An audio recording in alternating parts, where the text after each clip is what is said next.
Okay, round two. Name something that's not boring. A laundry? Ooh, a book club. Computer solitaire, huh? Ah, sorry, we were looking for Chumba Casino. That's right, ChumbaCasino.com has over 100 casino-style games. Join today and play for free for your chance to redeem some serious prizes. ChumbaCasino.com. No purchase necessary. Void where prohibited by law. 18 plus. Terms and conditions apply. See website for details.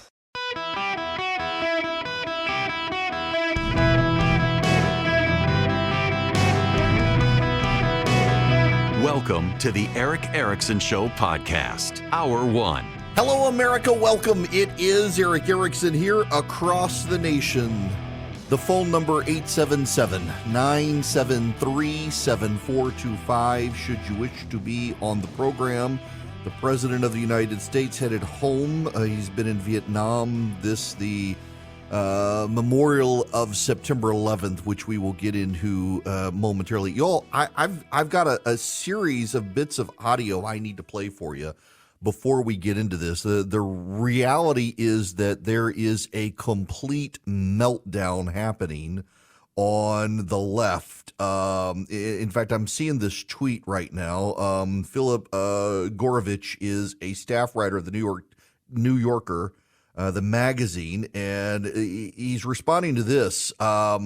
It's evening, isn't it? An 80-year-old president's whirlwind trip. President Biden went to Asia with a diplomatic to-do list, but he also wanted to show he remains up to the rigors of globe-trotting statesmanship. That's the New York Times story, to which Philip Gorovich replies, Biden pulls off an extremely impressive diplomatic mission, and instead of explaining what all he did, you troll his age and fitness with a crack he made to reporters who were themselves bleary, trying to keep up with his energy and focus. This is just gross.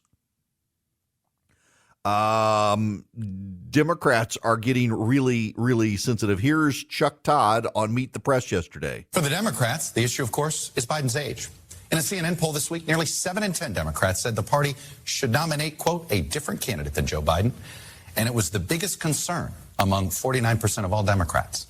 The biggest concern was Biden's age. Overall, just 28% of Americans say Biden inspires confidence. That's down 24 points from 2 years ago when he was just 4 months into his presidency.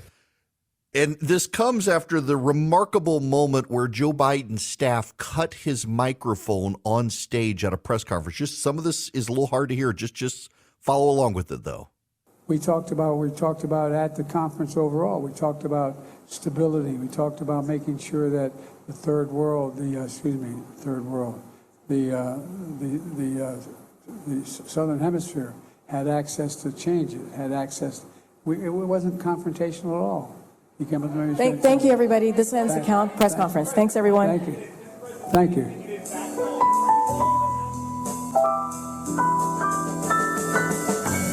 Yeah, that's, by the way, that's their music, not mine. I've raised it with every person I've met with. Mr. President, are you worried about your son being indicted, Mr. President? They drag him away. Just deeply rambling. They got concerns. Rick Klein on ABC with what really has the Democrats panicked. But Rick, they had a $25 million ad campaign dropped by the Biden campaign. We're 14 months away from the general election, and they're already, clearly there's concern. That buys a lot of ice cream, John. And here's the thing. You don't spend that money if you're not worried. And look, the Biden team has said, well, our economic policies are popular. This is basically where previous first-term presidents were polling-wise. All of that is true. But you have inflation, which is still means prices are a lot higher, and you have the X factor that Donna talks about with a much older president. And that Ukraine ad that you showed earlier in the program, that was all about vitality. That was all about showing him out there. And the fact that they're spending this kind of money, $20, $30 million, this far away, says that they're a lot more concerned privately, or at least trying to address these issues than they'll ever say publicly. And you hear that from Vice President Harris. You hear from Democrats across the country. They're worried about this. They need to portray him in a different light. Yes. Here's Breanna Keeler on CNN. You know, if you're in his camp and you're looking at these latest poll numbers, you have to be really concerned. Job approval, 39%. And the trajectory here, not great, right? This has been dipping. How are things going in the country right now? Badly, 70% say. Does he have the stamina, sharpness to serve effectively? 74% say no. I mean, what's going on here as you see it? Yeah, I mean, if you talk to people on the campaign and even the White House, there is a gap, a very evident gap, that as much as they might be going out there and saying, hey, look, unemployment rate is very low, the economy is getting better, inflation is lower, people are not believing it. And to try and get people to understand that things might be getting better over time or have been getting better, that is a problem. And at this moment, we are not necessarily seeing the president or his campaign going out there trying to fix that gap. Nope. Rachel Bade on ABC. Yeah, Donna might be cool as a cucumber over there, but this whole bedwetting that we're seeing right now amongst Democrats is really happening. And yes, they make that joke themselves in terms of bedwetting. I mean, the age issue, the economy. There was some polling this week that we also saw that showed a lot of voters, a significant amount of voters, think that, Biden might have been part of or knew about what was going on with Hunter Biden making all this money from foreign companies when he was vice president. So that doesn't bode well for him Yeah, either. the CNN poll, I think it was 61% of voters think that Joe Biden had some involvement. Again, no evidence. Sure, none. But clearly, this is showing where voters are right now. And so that's why you do see some Democrats right now say that Biden needs to make more of a contrast with Trump. He needs to talk more about, all the legal challenges, the January 6th stuff. The White House is still really not touching that. They don't touch it at all. No, not at all. And clearly they're afraid of blowback and that it'll make the whole process look more political. Now, last one. This is from Cornell Belcher. He was one of Barack Obama's pollsters trying to spin his way out of the contretemps. I've been here before, Chuck. As someone who worked for Obama, I think if you go back to August of 2011, headlines had Obama not only tied with a guy by the name of Rick Perry and Ron Paul, you remember those? But he was actually trailing the guy by the name of Mitt Romney by several points. I think this is polling right now. You don't pay a lot of attention to polling right now. I think I'd be more worried about Mitt Romney than Trump. Why is that? Because right now, Mitt Romney had a higher ceiling than Donald Trump. Right. We've seen how Donald Trump performs in two elections now. Right. I think right now I would argue that Trump is at his ceiling and President Biden is close to his floor. But he has a good story to tell. Right. He has a story to tell about the economy, right, and he has a story to tell about legislation, popular legislation. By the way, that we on the Obama campaign didn't have this kind of popular legislation to talk about. Right? Don't you love how they're dismissing Obama now to try to build up Biden? Friends, if you are a longtime listener to this program, you will recall the trip I took to Washington in September or October of 2022. I was doing some press gaggles meeting in different meetings with members of the press, trying to assess the lay of the land, the landscape, how things would play out for the GOP. And there was growing concern among Democrats at the time, before they really had a handle on where the midterms were headed, that Biden was going to destroy him. They thought they were going to get seriously blown out. The polling at the time looked brutal for the Democrats. And multiple members of the press from multiple press outlets all shared in separate conversations a rumor that the New York Times had been working on a piece about the Biden White House and how Biden was really out to lunch and his age was showing, and it was a problem. And it would begin once the election was over and the bloodbath had been seen for the Democrats to push Joe Biden out. He would be a one-term president. That never happened. The Democrats did far better in the midterm elections than people thought. Part of it was abortion, but a lot of it, contrary to what a lot of Trump supporters say, actually was the whole defend democracy issue.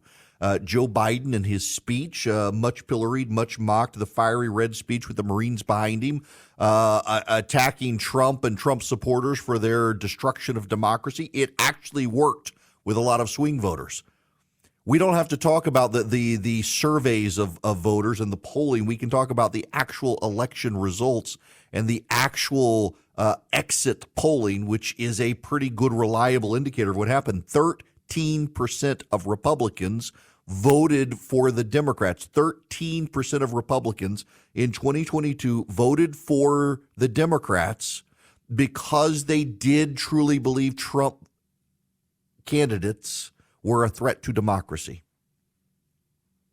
For the first time since 2002, after 9/11, for the first time since 2002, majority of independent voters voted for the incumbent White House party. Abortion was an issue in some suburban seats, but that's overplayed by both sides. It's overplayed by the Democrats because they see it as a wedge issue to panic Republicans. It's overplayed by Trump supporters because they see it as a way to throw it off on abortion so they don't have to answer for Trump's unlikability. But one of the biggest issues for independent voters and that 13% of Republicans was the threat to democracy, and Democrats look to be playing that up this time with Donald Trump. So the attacks on Joe Biden that were expected didn't come. Oh, they're coming now. Joe Biden is tied in a race with Donald Trump.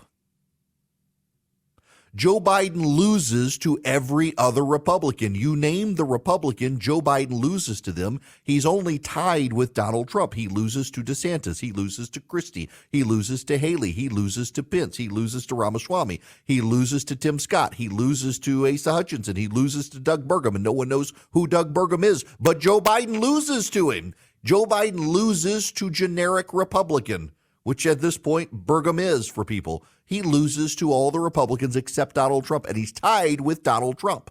For all of the emotional anxiety and energy the Democrats have spit into this, the fact that he's tied with Donald Trump right now is not good for the Democrats. If the Republicans actually pull their heads out of their backside and nominate someone other than Trump, Joe Biden does not win re-election. He's got a 50-50 shot with Donald Trump. He doesn't have much of a shot at all with any other Republican. And the Democrats are starting to realize that's how bad it is. And it's his age, and nobody's feeling like the economy is helping them. And by the way, the economy could still slip into a recession, which is still likely. They're starting to have abject panic. Here's the bottom line. And I say this not as a partisan. I say this as someone who was a political consultant who ran federal, state, and local campaigns. It is September, the year before the election. There's more than 365 days before the November election of 2024. You do not spend more than a year before the election $25 million for the incumbent to reset the race unless you have a problem. Joe Biden, the start of Monday night or Sunday night football, in 60 Minutes, no less, he ran his ad during 60 Minutes, and it was a rah-rah ad, and it's designed to get Democrats off the sidelines. A lot of Democrats, particularly non-white Democrats, are sitting on the sidelines. They don't want to vote for Joe Biden in 2024. They are uninspired. Joe Biden is not running $25 million in advertisements to try to get independent voters and Republicans to like him. He's trying to spend the money to get Democrats re-engaged with him. Democrats are the problem right now. That's why he spent the money on 60 Minutes. There are no independent, persuadable voters watching 60 Minutes on a Sunday night, the first night of football, because you got more football games to watch.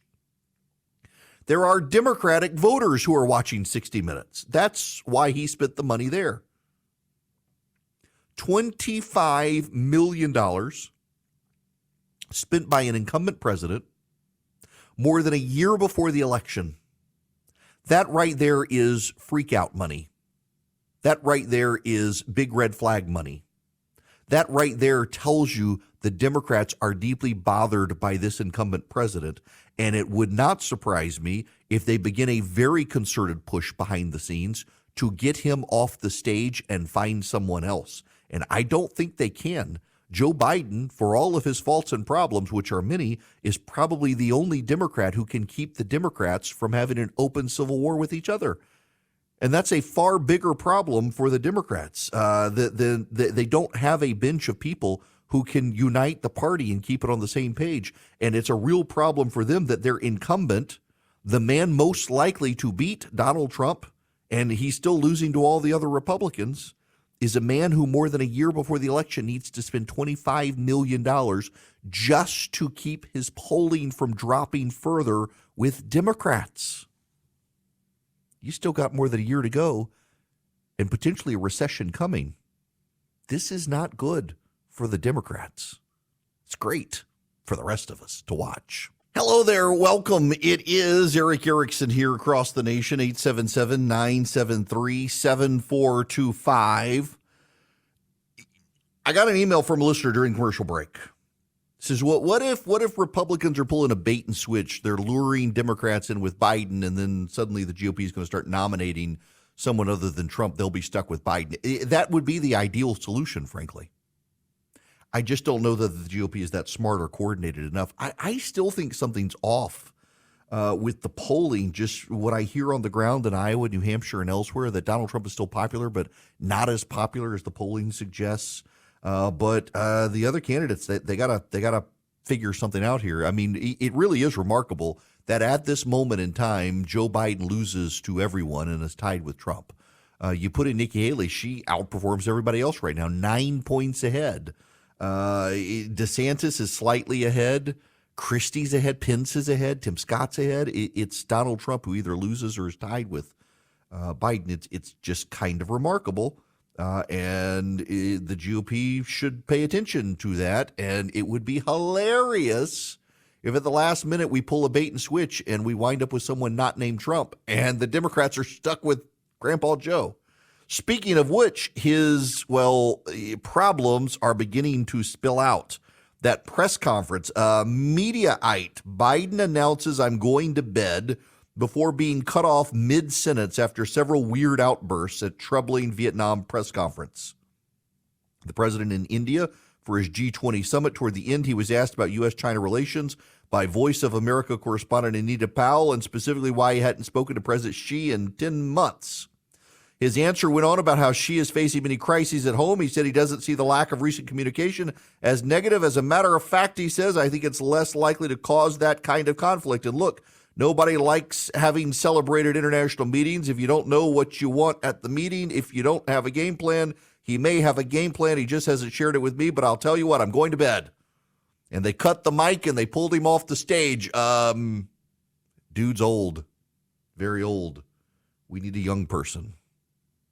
We could have a young person. Now, what you could have is a relationship with Stamps.com. I'm so glad to have them. They send me a script to read with Stamps.com. You need a computer and your printer, and they can help you with the holiday season. Listen, y'all, I'm a customer of Stamps.com. You get access to the post office and UPS services right from your computer or your mobile device, day or night. You don't have lines. You don't have traffic. There's no waiting.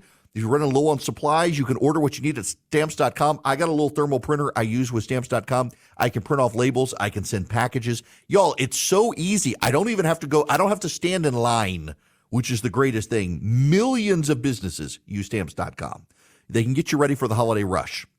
You sign up with code ERIC, my name. Special offer includes a 4-week trial, free postage, and a free digital scale. You've got no long-term commitment. You have no contract. You go to Stamps.com, you click on the microphone, you put in my name, Eric, E-R-I-C-K, for your Christmas packages, for your business, whatever you need. Stamps.com, click on the mic, put in Eric, save money, become a customer like I am. Long-time relationship with this great company. Occasionally, but don't get used to it. Welcome. It is Eric Erickson here across the United States of America. The phone number is 877-973-7425. Should you wish to be on the program, happy to have you. As always, if you text Eric, E-R-I-C-K, to 33777, you can get the show notes, the podcast, the live stream, the website. Follow me around social media, whatever you need. My assistant has taken over making me send out recipes, so those will be more regular moving forward. I do want you to know that. I don't know when we stop doing this. I think about the British. We're more than 100 years removed from World War I, and the king, still sounds weird to say king instead of queen, still every year memorializes World War I. I don't know when we will stop in this country memorializing what happened on 9/11 of September 11th, 2001. Maybe we'll get there one day, but today is not the day. America today is on bended knee in prayer for the people whose lives were lost here, for the workers who work here, for the families who mourn. This nation stands with the good people of New York City and New Jersey and Connecticut as we mourn the loss of thousands of our citizens.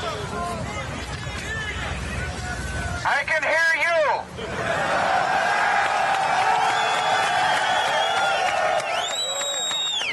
I can hear you. The rest of the world hears you. And the people who knocked these buildings down will hear all of us soon.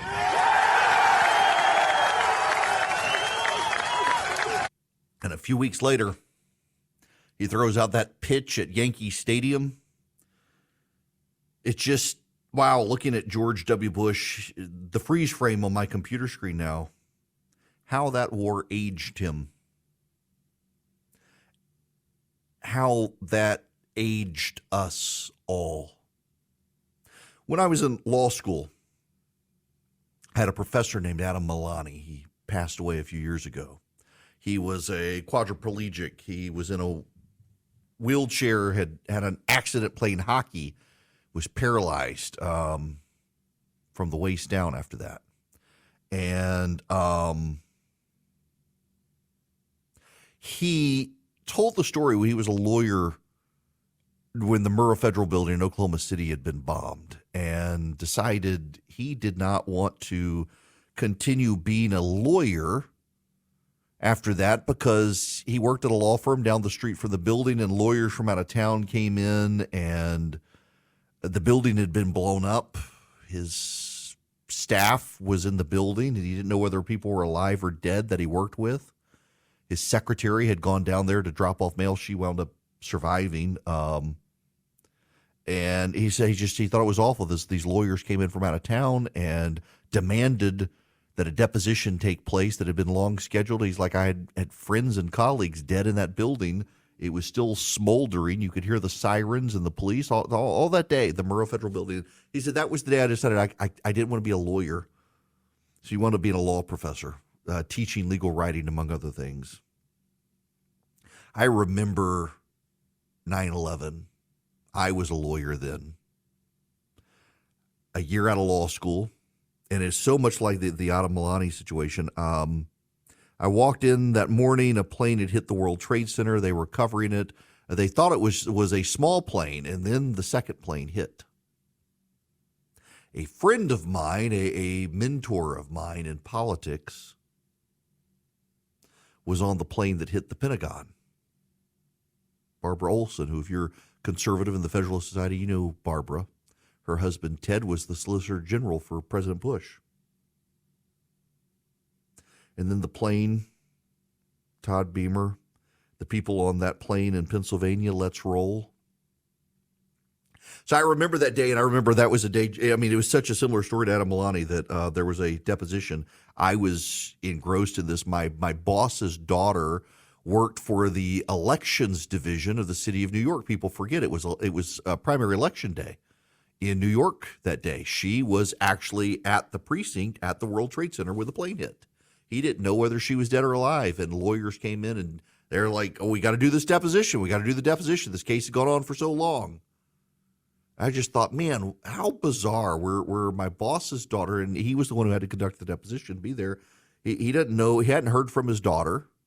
Doesn't know whether she's in the building or not. And here come these lawyers from out of town demanding the deposition. It's like, I can see why Milani chose to be a law professor instead of continuing to be in the law practice.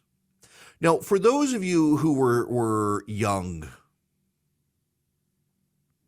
my daughter was born in the aftermath of 9/11. She was born in 2005, my son in 2008. They don't know what it was like. They don't remember a time before 9/11. When I was a kid, and we traveled all over the world, when we'd head home from the summer, we'd go back to Dubai, my whole family would come.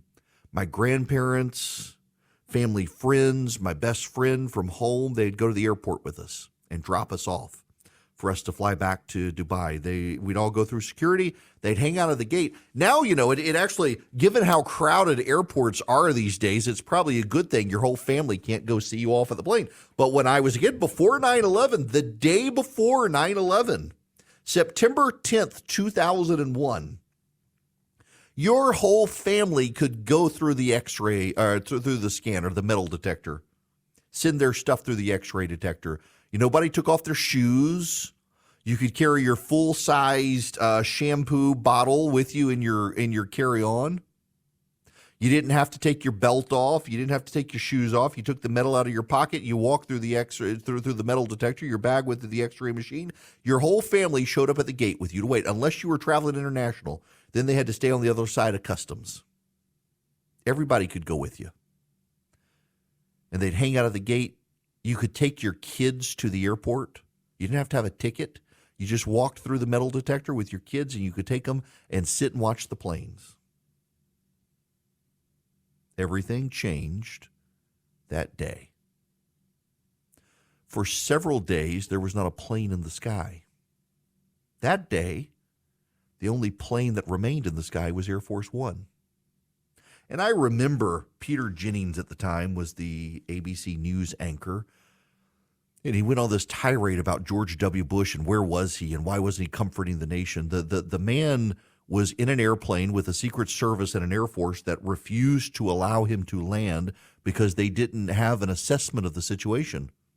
People wanted George Bush to go back to Washington. Meanwhile, there were rumors afoot that there were terrorists waiting for Air Force One to try to land at Andrews Air Force Base so they could bazooka it out of the sky. When I was a kid, the president of Pakistan at the time, his name was President Zia, he allowed my family to stay on his floor. We had a situation. We were leaving Kuala Lumpur, Malaysia, headed home to Dubai from a vacation. The plane broke down. There were no hotel rooms. He was gracious enough to allow us 2 rooms on his floor. A few weeks later, he and the American ambassador were taking off from Pakistan, and someone shot his plane down at takeoff. It's possible to do. They were worried about Bush, and here's Peter Jennings, the Canadian anchor on ABC World News Tonight, demanding to know where George Bush was. Why wasn't he comforting the nation? But it was very, very little politics. Peter Jennings was one of the few to go immediately there. Where is our president to comfort us? But most Americans, Democrat and Republican, united around George W. Bush. Democrats didn't like the guy. Remember, he lost the Electoral College. He won the Electoral College. He lost the popular vote. And Democrats, they were the original election conspiracy theorists denying the election. I have friends who stood outside Al Gore's vice presidential mansion chanting, Al Gore, get out of Dick Cheney's house. And Bush moved in with Cheney. They took over. Less than 9 months later, 9/11 happened. Now, what's so notable here is for a while, there was a lot of goodwill except for the hardcore partisans. By 2004, Democrats, of course, were attacking Bush, saying he was asleep at the switch, 9/11 shouldn't have happened. And he was like in office for 8 months. Bill Clinton was in the Oval Office with Monica Lewinsky and a cigar and not paying attention. The USS Cole happened. The Khobar Towers happened. The World Trade Center bombing in 93 happened. They were rattling. Now, I've always compared it to, and I use this analogy too much, but it's so apt to so many things. There's the scene in Jurassic Park where the velociraptors they're in the pen and they keep testing the wires to see if the electricity is down. They keep probing, and the Australian guy who's the handler there says that they're studying, they're waiting. There was clearly something going on in the shadows. You have the 93 World Trade Center bombing. You have the USS Cole. You have the Khobar Towers. You have these terrorist attacks. There's something there, but people within our government were asleep at the switch. Agencies were not talking to each other. They were not collaborating with each other. 9/11 changed all that, some for the better, some for the worst. the psychic impact, the psychological impact, I think still plays out. Tim Carney, who writes at the Washington Examiner, says, so much of the world today can be understood as the fallout of the psychological impact of 9/11. The nation that could not be touched is suddenly touched in a violent way, more than 2,000 Americans dead. It profoundly upended the world, and now our trade and travel is disrupted. We live in fear, and so much of the fear is expressed in theater, like, for example, going to the airport. So much of that is kabuki theater. It's theater. It's security theater. It's designed to make you feel safe without actually ever making you feel safe. Does it really make you safe? But then there's something else now. 22 years removed. Do you know we have people on the terror watch list walking into this country on foot across the border? We have Chinese nationals buying speedboats in the Bahamas and running them ashore in Florida and escaping in the night. We found Russians crossing the border, Afghans, Iraqis and Iranians, the Chinese. 22 years after 9/11,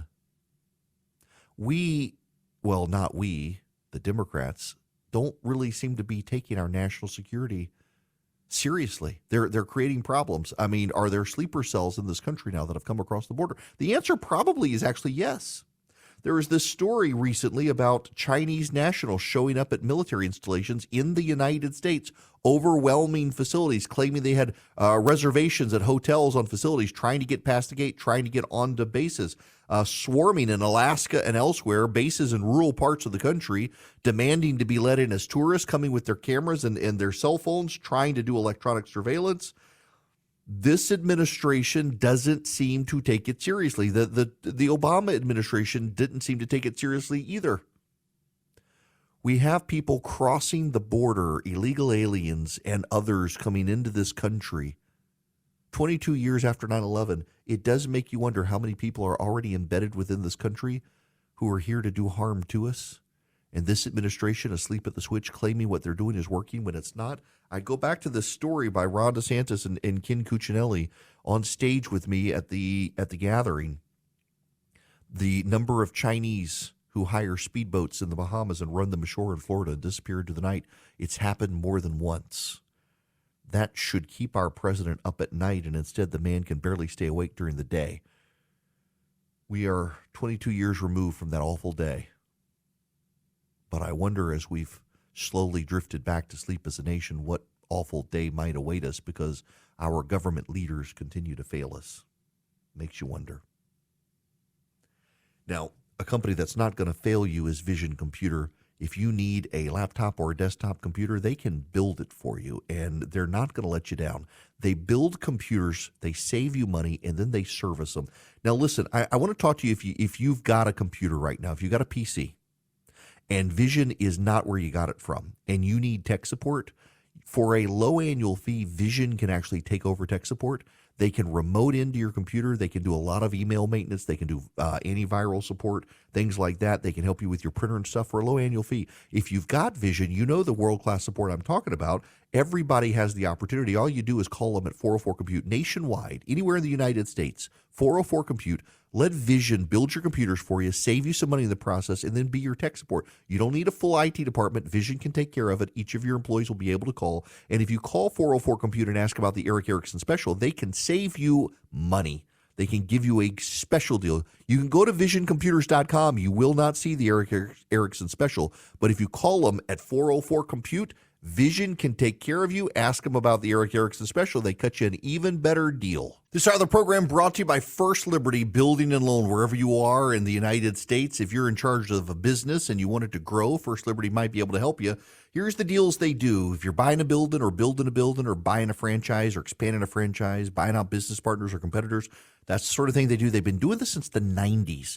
A lot of lenders right now are kind of looking at their feet, wondering what to do with the economy as rates go up. That's when First Liberty shines.